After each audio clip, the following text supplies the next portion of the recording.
When they introduced me as a close family friend, I didn't correct them immediately. I waited. Not because I was unsure, but because I wanted to see who else would. The house was beautiful. Tall ceilings, clean white walls, a modern chandelier that reflected warm light across polished floors. My son had done well for himself, the kind of home that signals arrival. People moved through the open space holding champagne glasses and carefully curated compliments. "This place is stunning.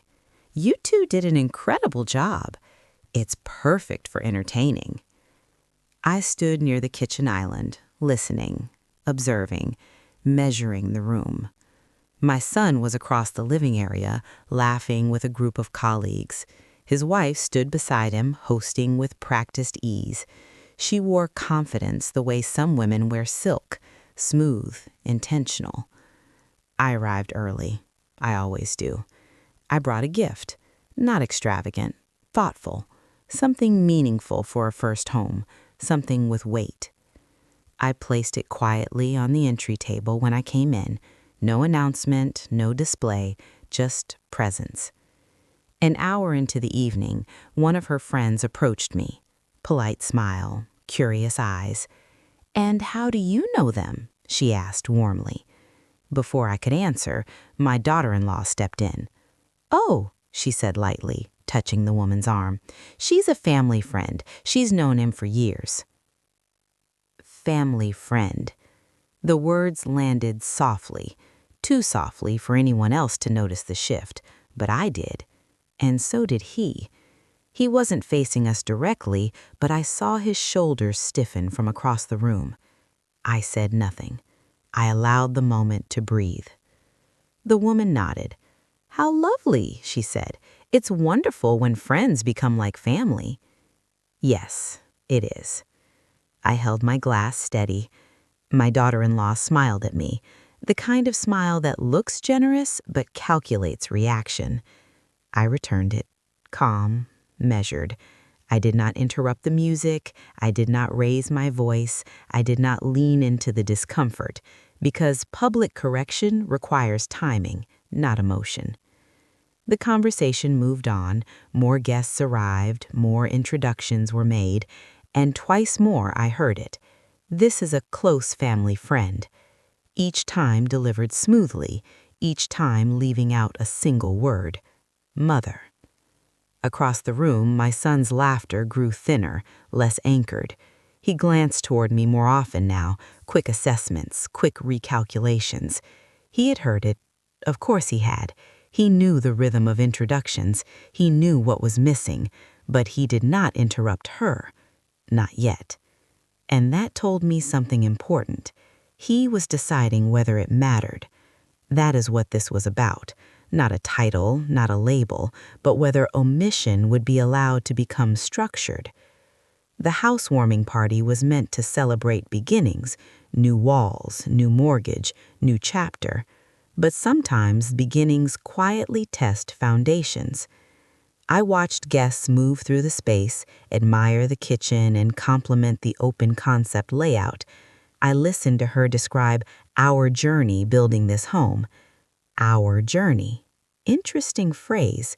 I remember a different journey, one with school drop-offs, one with late-night homework, one with part-time jobs and scholarship applications. Journeys do not begin at closing papers. They begin much earlier. Another couple approached. "And you are?" the man asked pleasantly. Before she could respond this time, I answered, "I'm his mother." Not loudly, not sharply, just clearly. The room did not fall silent, but something shifted, a small recalibration in the air. The man's eyebrows lifted slightly. "Oh, of course," he said quickly. "I was wondering." My daughter-in-law's smile tightened for a fraction of a second, and that was when my son turned fully toward us. He paled, not dramatically, just enough that I recognized the moment. He realized, not what I had said, but what had been happening. And now the question wasn't whether I would correct it, it was whether he would. That is how the evening truly began, not with champagne, not with speeches, but with a single word quietly restored: mother. And in that restoration, something far larger than an introduction had been placed back in position. The rest of the night would reveal whether that position would hold. The house had been staged for admiration. That was the first thing I noticed. Not just decorated, staged. Fresh white orchids placed on the dining table, a stack of design books arranged precisely on the coffee table, a faint scent of vanilla and cedar drifting through the open space. Every surface curated to suggest taste, success, control. The kitchen island functioned as the center of gravity. Guests gathered there naturally, drawn by the wine, the small plated appetizers, the magnetic pull of whoever held the room. Tonight, that was my daughter-in-law. She moved effortlessly between conversations, introducing, connecting, framing the narrative. This is Mark from the firm. Oh, you must meet Jenna. She helped us choose the lighting fixtures. Yes, we've been planning this for months. Planning. She said it often. Across the room, my son nodded along, adding details when prompted. We wanted something modern but warm. It's closer to the city than our old place. It feels like the right next step. Next step. I listened carefully to the language. The next step implies continuity, but continuity requires acknowledgement of where you started. A tall man in a navy blazer approached the two of them and gestured toward the staircase. "The architecture is impressive," he said. "You two must be proud." "We are," she replied smoothly. "It's been our vision." Our vision. She placed subtle emphasis on the word our. He smiled beside her. He did not correct that either. From where I stood, I could see the invisible lines forming. Her colleagues gravitated toward her side of the room. His co-workers clustered near him. Her parents stood near the dining area, comfortably positioned, clearly labeled as family. They were introduced as such. "My parents flew in for the weekend." Applause followed that statement more than once. I noted the symmetry. Her parents, family. Me, family friend. The omission was precise, not sloppy, not accidental. Precise. A woman near the sliding glass doors turned to me and said, "You must have known him for a long time," she said warmly. "Yes," I replied. "How did you all meet?" I held her gaze calmly. "I raised him." Her smile faltered for half a second. "Oh." She glanced instinctively toward my daughter-in-law, who was now approaching. "Oh, yes," my daughter-in-law added lightly. "She's been around forever." Been around. Interesting phrasing, as if proximity replaces position, as if endurance replaces title. My son heard that one. I saw it in the way his hand tightened around his glass. He stepped forward slightly. "She's my mother," he said quietly. It was not loud, but it was clear. The woman blinked. "Oh, I'm so sorry, I didn't realize." "There's nothing to apologize for," I said gently. And I meant it, because the confusion had not originated with her. It had been curated. The music shifted to something softer, a low jazz instrumental hum that filled the silence between conversations. I walked slowly through the living room, studying framed photographs along the hallway wall. Engagement pictures, vacation images, professional portraits. Beautiful, thoughtfully arranged, but none older than 5 years. History had been edited, not erased, just trimmed. In the dining area, her father began telling a story about the early days of the house search. "They were so determined," he said proudly. "I remember when they first showed us the listing." Us. He meant his side. My son nodded politely, but his eyes flicked toward me again. He was beginning to see the pattern. The housewarming party was not just about celebrating property, it was about establishing narrative ownership. Who helped? Who guided me? Who belongs? Language was doing the work, and language, when repeated, solidifies perception. Another guest approached me and asked, "And how are you connected?" he asked with a friendly tilt of his head. This time I did not hesitate. I'm his mother. Before anyone else could shape it. He smiled warmly. That makes sense. I can see it. Across the room, my daughter-in-law paused mid-sentence. She had heard. My son had heard. The introductions had begun to correct themselves, not because of confrontation, because of clarity. I did not raise my voice. I did not scan the room for validation. I simply spoke the truth in its proper proportion. But hierarchy resists quiet correction, and as the evening progressed, I sensed that the narrative was not finished shifting. Because she had introduced me as family friend more than once, and patterns rarely change after a single interruption. They change after exposure. My son stood now near the center of the living room, listening less to the praise about countertops and more to the tone of introductions happening around him. His posture had altered, less relaxed, more attentive. He was recalculating the architecture of the evening, not the physical one, the relational one. The house was beautiful, but homes are not built only with walls. They are built with acknowledgement. And tonight, acknowledgement had been selectively distributed. The question was no longer whether I would correct it. I had.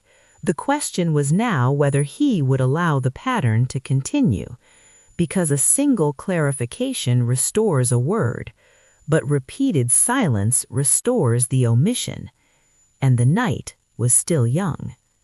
He glanced toward the dining area where her parents stood comfortably framed beneath a pendant light. Then his eyes scanned the room.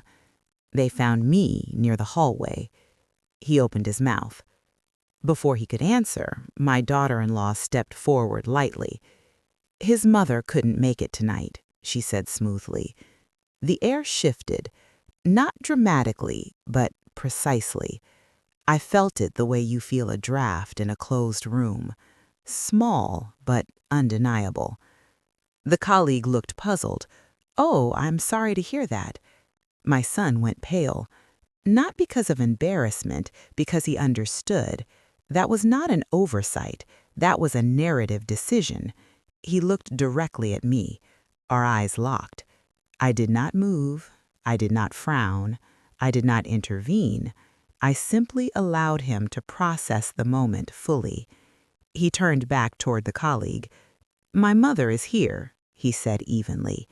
There was no sharpness in his voice, only correction. He stepped aside slightly and gestured toward me. "She's right there." The colleague followed his hand and smiled with visible relief. "Ah, wonderful. I was hoping to meet you." I walked toward them calmly, each step steady, not hurried, not hesitant. My daughter-in-law's posture tightened for half a second before resetting into composure. "She must have misunderstood me," she said lightly.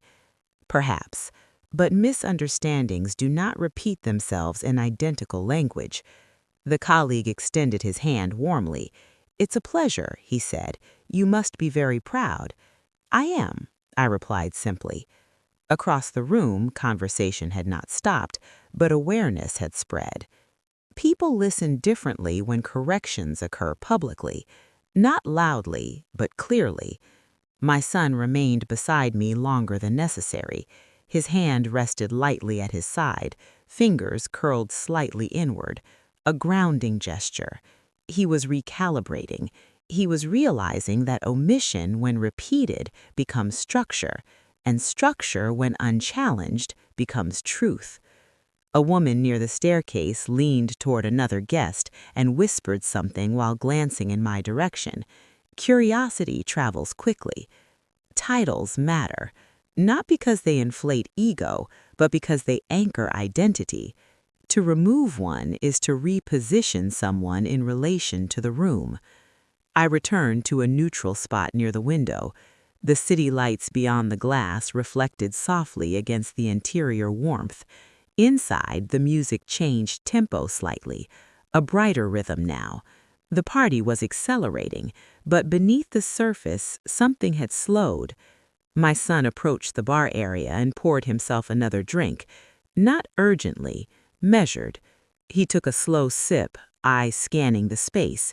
He was replaying the introductions, the phrasing, the pattern.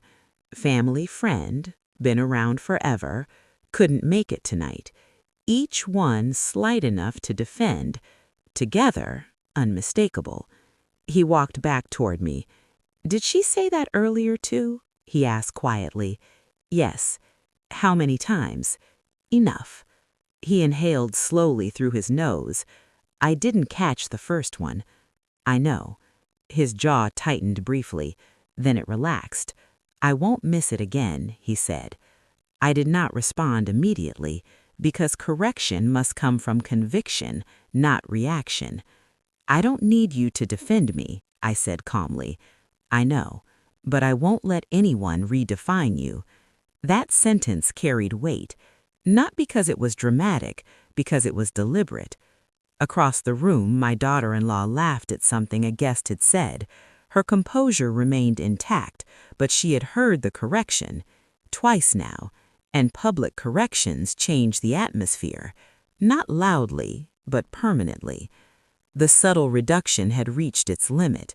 It had been attempted through language, through omission, through positioning, but each attempt had been met with clarity. The room now understood something that had not been stated at the beginning of the evening. I was not a friend. I was not an accessory to their story. I was part of its foundation, and foundations do not disappear simply because someone edits the introduction. The housewarming party continued. Champagne refilled, music swelled. Guests complimented the guest bathroom, but beneath the celebration, a quiet recalibration was underway. He had realized, not fully yet, but enough to feel the weight of what had almost become normal. And when normalization is interrupted early, it cannot root itself deeply. The reduction had been subtle. The correction had been calm. The evening was far from over, but the narrative had begun to shift. And now everyone in the room was listening more carefully to the next introduction. The room had grown warmer, not from temperature, from awareness. Once something has been corrected publicly, even gently, the atmosphere changes. Conversations continue, laughter resumes, glasses clink, but beneath it all, there is a recalibration of attention. People begin listening differently, watching introductions more closely. My daughter-in-law moved toward the center of the living room again, gathering a small group near the staircase. "I just want to say thank you all for coming," she announced lightly, raising her glass. "This home means so much to us." Guests gathered instinctively. My son stepped beside her. She placed her hand at the small of his back, a unified front. "We've worked incredibly hard for this. It's been a journey." Journey, again. She smiled toward her parents. "They've supported us every step of the way." Applause. Warm, polite. Her father lifted his glass proudly. "And of course," she added, scanning the room, "we're grateful for all the friends who've stood by us." Friends. She did not look at me directly, but the word hung in the air with intention. My son's jaw tightened, just slightly. He took a breath before speaking. "I'd like to add something."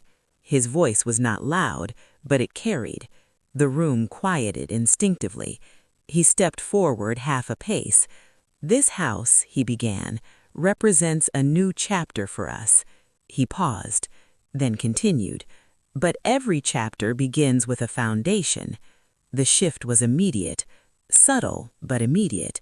He turned his head, not toward her parents, toward me. "My mother," he said evenly, "is here tonight." There it was, not defensive, not reactive, declarative. She's the reason I had the confidence to take risks, the reason I believed I could build something like this. The room followed his gaze. All eyes moved toward me. I did not move. I did not bow my head. I did not perform humility. I simply stood steady near the window, glass resting lightly in my hand. His voice remained calm. She didn't just know me for years, she raised me. The words were gentle, but unmistakable. A ripple moved through the guests. Recognition spreads quickly when truth is spoken without aggression. My daughter-in-law's smile held, but it had shifted, less fluid now, more controlled. He continued, "And I'm grateful she's here tonight." He raised his glass toward me, not dramatically, not theatrically, just enough. The guests followed his lead, glasses lifted. "To family," someone said softly. "To my family." This time the word carried weight, not decorative, defined. My daughter-in-law adjusted her posture. She stepped forward again, reclaiming composure. "Yes," she said smoothly, "we're lucky to have so many people who feel like family." Feel like, carefully phrased, but the room had already absorbed the correction. Language had been clarified, publicly, without humiliation, without confrontation. My son lowered his glass and walked toward me. He did not rush. He did not look agitated. He simply positioned himself beside me, a visible alignment. Guests resumed conversation, but now introductions shifted. I heard it immediately. "This is his mother. She's been there from the beginning." Titles corrected themselves naturally. No more family friend, no more omissions. Once the foundation is named, the room adjusts. My daughter-in-law approached us moments later. Her expression was composed. "I didn't mean for that to sound dismissive earlier," she said quietly, just loud enough for the three of us to hear. "I know," I replied, and I did. Intent is often less important than pattern. "It just felt easier," she added. "Easier. For whom?" My son answered before I did. "Accuracy isn't complicated," he said calmly. "Not sharp, just firm." There was no argument, no raised voices, but there was clarity. She nodded once, understood. Across the room, her parents had grown quieter, observing, reassessing. Public shifts do not explode, they realign. The house remained beautiful, the lighting remained warm, the champagne still flowed, but the hierarchy of the evening had changed, not because I demanded recognition, because he claimed alignment. And once alignment is claimed publicly, it becomes difficult to reverse. As the party continued, I noticed something subtle. When new guests arrived late and asked, "How do you know them?" my daughter-in-law answered differently. "This is my husband's mother." Simple, clean, correct. No embellishment, no reduction. The shift had completed its first phase, but I could see it in my son's posture. He had realized something deeper than a single introduction. He had realized how easily language can reshape belonging, and how quickly omission can harden into structure. The housewarming party was still unfolding, but the narrative had changed. The foundation had been restored. Now the question was not whether I would be named properly. That had been handled. The question was what this revelation would alter long term, because public correction is only the beginning. Structural change is the true measure, and the night was still young. After the toast, the room did what rooms always do. It resumed. Music lifted slightly, conversations restarted, glasses were refilled, someone laughed a little too loudly near the kitchen sink. The rhythm of celebration returned as if nothing significant had happened, but something had, and everyone felt it. My son remained beside me longer than necessary. That was the first visible sign. Not protective, not possessive, present. He did not rush back to the center of the room. He did not immediately resume hosting with the same casual energy as before. He stood grounded beside me, scanning the space with a new awareness. Across the room, his wife adjusted, not dramatically, but intentionally. Her posture shifted from expansive to measured, her smile recalibrated from effortless to controlled. She was thinking now, not flowing. A man from my son's office approached us. "So you're the one behind him," he said warmly to me. "I'm one of many influences." My son smiled slightly at that. "But the first," he added. The emphasis was subtle, the message was not. The colleague nodded approvingly. He walked away. My daughter-in-law watched that exchange, not resentfully, strategically. She moved closer, re-entering the triangle. "I've heard so many stories about his childhood," she said, voice smooth again. "He had a very strong role model." Strong, role model. Better. Language matters. I inclined my head slightly. He was a determined child. "He still is," she replied quickly. There it was. Alignment through language, not forced, corrected. From the corner of my eye, I saw her parents observing. They had grown quieter since the toast, not embarrassed, but aware that the room now understood the full structure of the family. Visibility changes dynamics. A young couple approached, admiring the staircase railing. "And this is your mother?" the woman asked my son directly. "Yes," he answered, without hesitation. No glance toward his wife, no pause. "Yes." That was the second visible sign. Confidence. The correction was no longer reactive, it was integrated. I watched him carefully as the evening continued. He was listening differently now. When conversations drifted toward narratives about how they built everything together, he would subtly expand them. "We had support from both sides," he would add.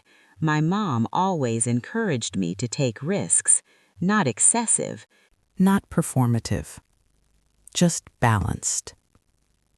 The visible reaction was not in raised voices. It was in redistribution. Redistribution of credit, redistribution of acknowledgement, redistribution of narrative ownership. Near the end of the evening, as guests began collecting coats, I found myself standing near the entryway where I had first placed my gift. The wrapped box remained untouched on the side table. My daughter-in-law approached it slowly. "I haven't opened this yet," she said. "It can wait," I replied. She picked it up gently, weighing it in her hands. "What is it?" she asked. "A foundation piece," I said calmly. She paused. "A foundation piece? For a home," I continued, "not decoration, something that holds weight." She studied my face for a moment, then nodded. "I'll open it after everyone leaves," she said softly. My son joined us again. "Don't forget to thank my mother properly," he said lightly, though there was firmness beneath it. "I will," she replied. There was no hostility in the exchange, only awareness. As the last guests exited and the door closed behind them, the energy in the house shifted from public to private. Silence settled where music had been. My son leaned against the wall and exhaled slowly. "That shouldn't have happened," I replied. "It did." He ran a hand through his hair. "I heard it the first time," he admitted. "I told myself I misheard." "Yes." "The second time, I knew." "And the third?" He looked at me directly. That's when I realized it wasn't accidental. He had gone pale earlier, not from embarrassment, from recognition. Recognition that omission, when repeated in front of others, shapes perception. "I won't allow that again," he said quietly. "I don't need you to react. I need you to remain aware. There's a difference. Reaction is emotional. Awareness is structural." He nodded slowly. His wife stood a few feet away, listening, not defensively, reflectively. "I didn't think it would matter that much," she said at last. "It doesn't," I answered calmly, "unless it continues." Silence lingered, not tense, measured. The visible reaction had already done its work. The guests had seen the correction. The narrative had been reset. The question now was whether it would remain aligned when no one was watching. My son walked over to the side table and picked up my gift. He handed it to his wife. "Open it now," he said gently. She unwrapped it carefully. Inside was a framed photograph, an old one, him at 17, standing in front of a small apartment we once rented, keys in his hand. First job, first independence. He stared at it quietly. "That was before anything," he said softly. "Yes," I replied. His wife looked at the photo, then at him, then at me. "I understand," she said. And this time, I believed her. Because visible reaction is not about dramatic apology. It is about recognition settling into posture. The house remained beautiful, but now it held something more durable than new paint: clarity. And clarity, once seen publicly, rarely disappears quietly. The house felt different once the door closed behind the last guest, without music, without laughter, without curated conversations, just walls, soft lighting, and the three of us standing in the quiet aftermath. The champagne glasses remained half full on the kitchen island. A few napkins lay folded loosely near the sink. The air still carried vanilla and cedar, but now it felt heavier. My son placed the framed photograph on the counter between us. No one spoke for a moment. Private conversations require space to form. "I didn't realize how it sounded," she said finally. Her voice was steady but no longer polished.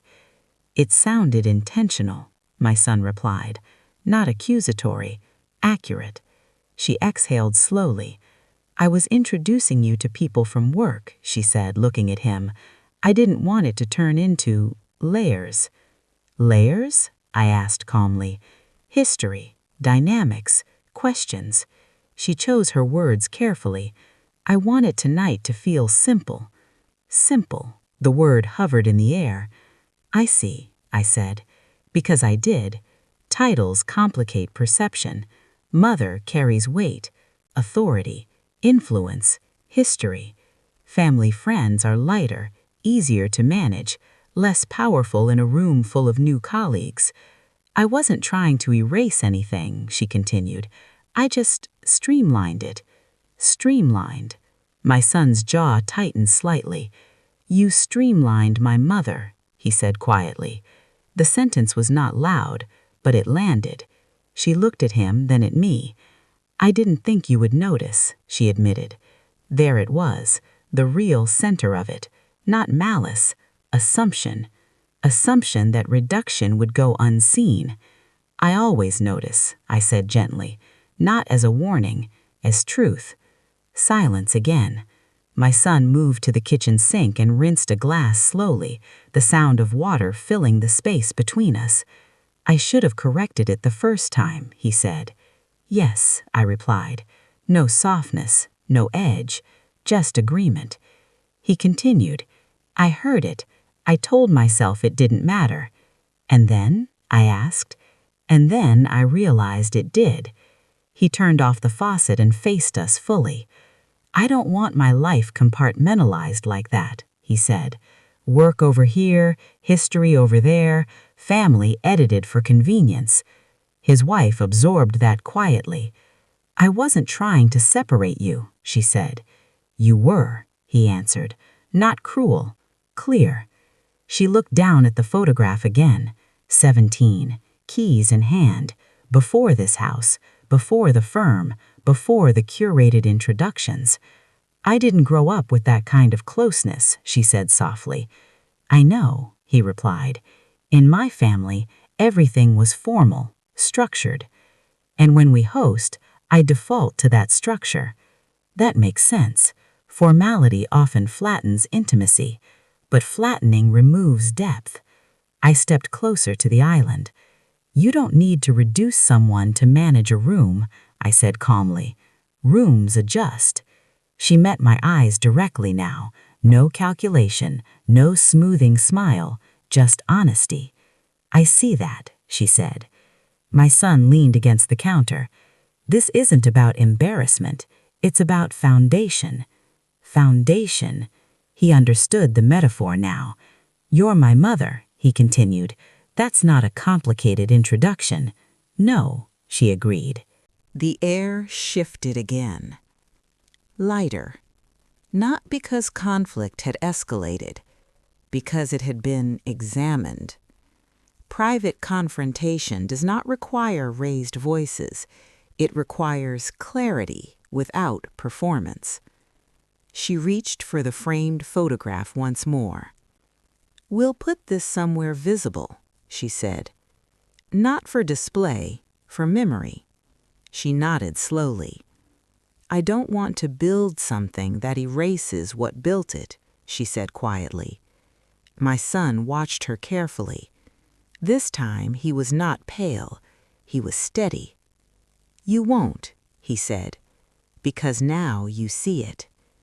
Awareness changes structure, not immediately, but permanently.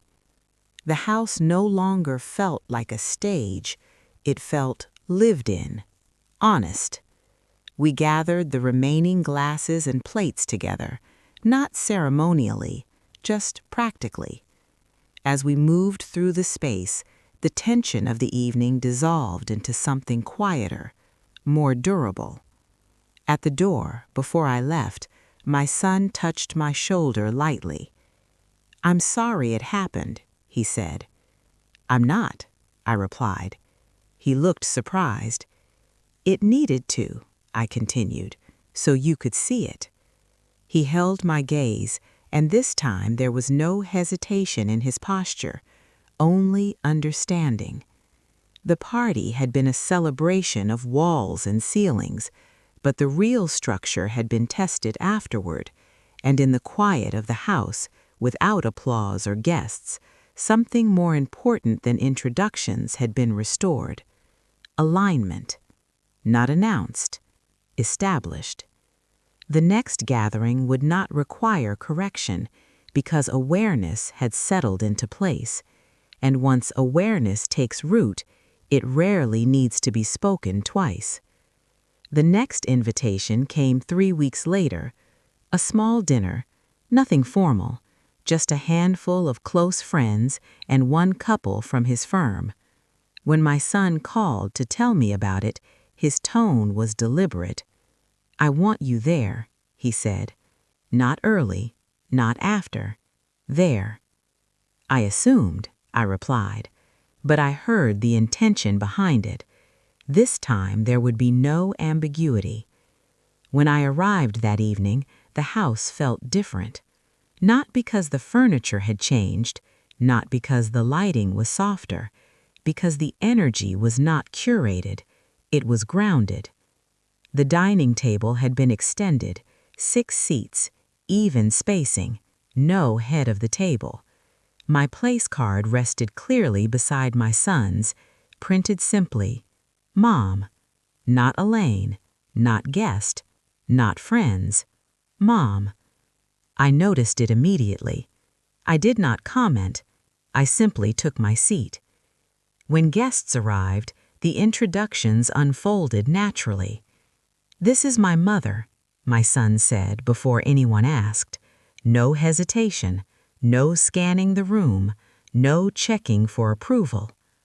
This is my husband's mother, she added smoothly. Her tone was not performative, it was integrated. The shift was subtle, but complete. One of his colleagues smiled warmly at me. He talks about you often, she said. I hope only the good stories, I replied.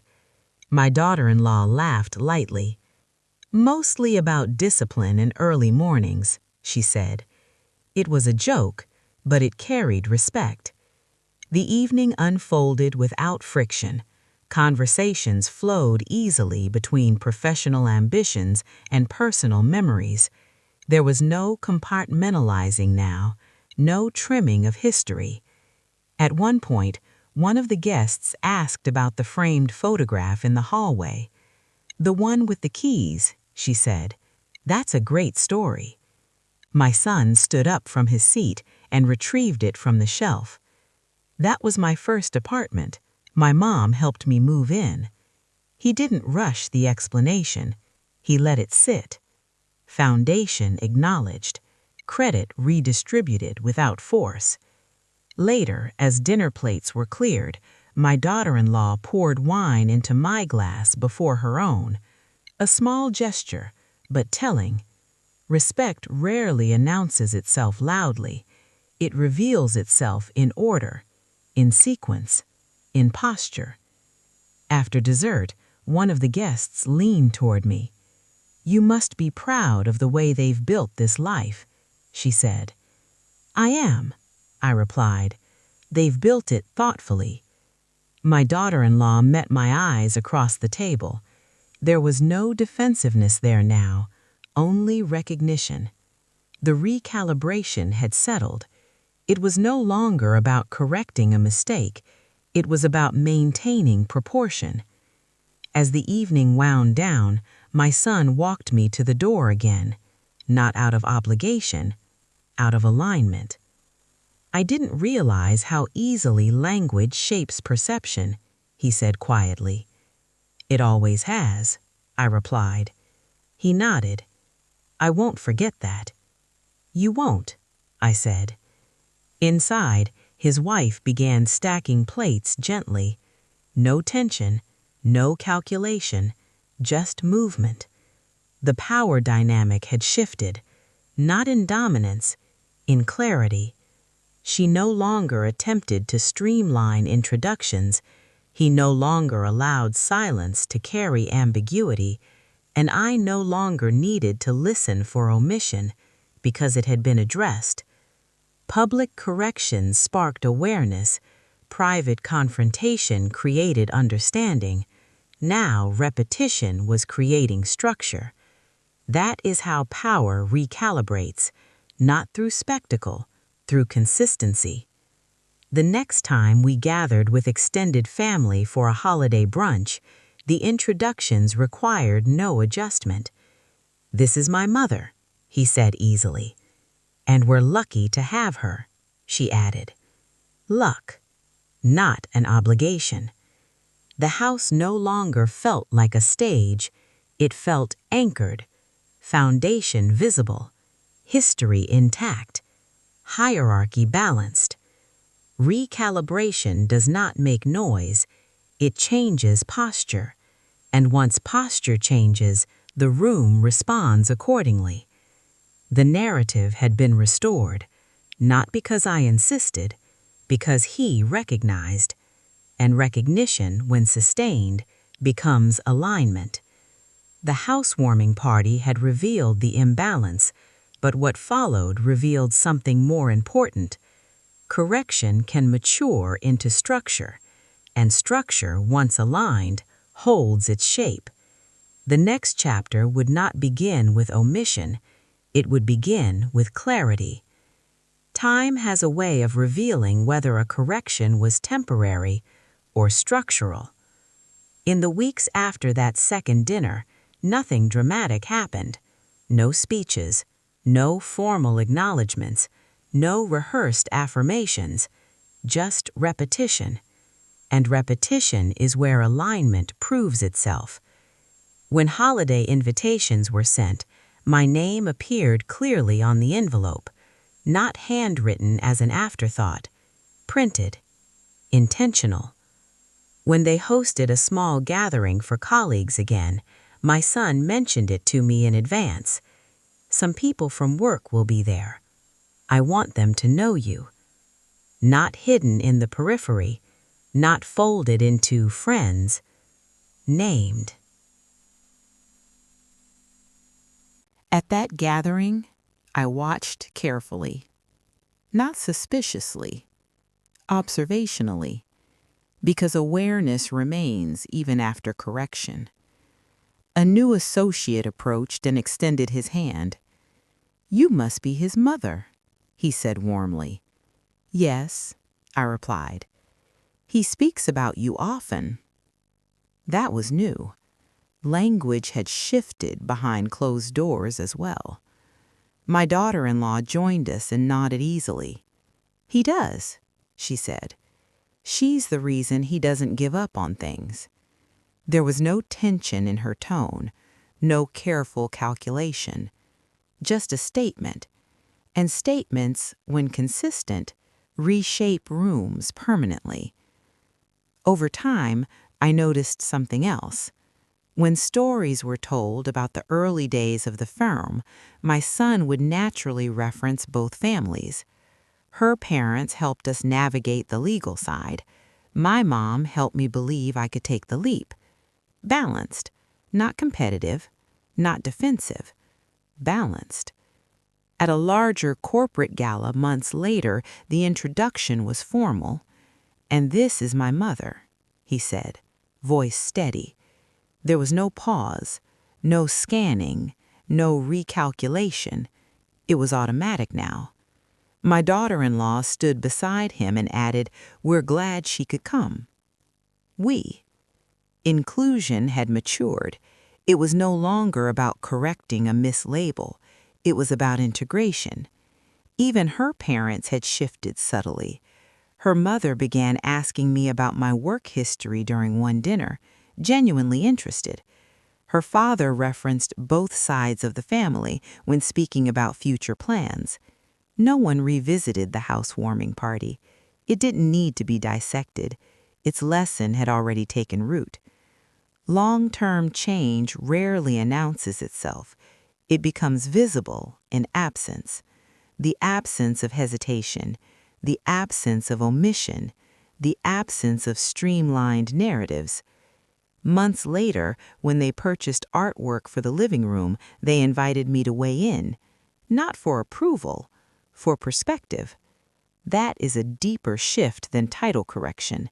It signals value. One evening, as I sat in their living room watching them discuss future plans, I realized something quiet. The house no longer felt like a stage. It felt inhabited, not just furniture, but memory. The framed photograph still hung in the hallway, not hidden, not moved, not symbolic anymore. Normal, which is the true measure of recalibration. What once required correction now required no thought.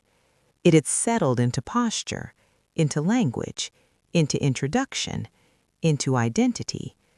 My son no longer turned pale at the possibility of omission, because omission no longer hovered in the air, and my daughter-in-law no longer streamlined for convenience, because she had learned that simplification at the cost of foundation weakens structure.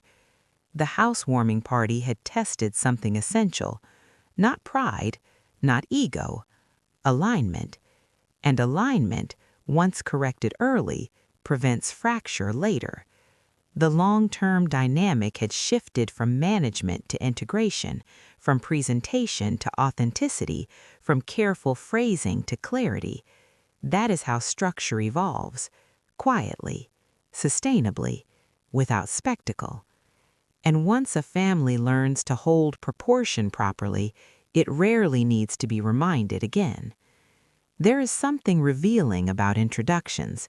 They seem small, casual, polite, but they define structure. At that housewarming party, when I was introduced as a family friend, nothing dramatic happened. The music continued, the wine flowed, the laughter did not pause. But something essential had shifted. Not in the room, in alignment. Reduction rarely arrives loudly. It arrives in softened language, in trimmed titles, in streamlined narratives. Family friend sounds harmless. It even sounds warm. But warmth without accuracy erodes foundation. I did not react. I did not interrupt her mid-sentence. I did not raise my voice. I did not embarrass anyone.